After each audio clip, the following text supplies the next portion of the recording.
So you made a commitment to yourself.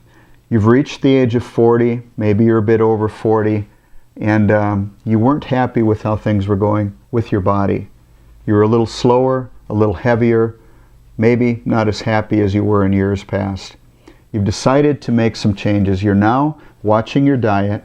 You've also decided to start an exercise program. You're maybe a few weeks into it, maybe a month into it, and you've seen some progress, but not as much as you'd like to. Maybe there have been a couple days when you skipped your program because you were frustrated. Maybe you were eating some things at night that weren't in the plan. You know, again, we're all human. We screw up once in a while. The most important thing is to remember what your goal is, remember how you want to feel, and then get back on the horse again.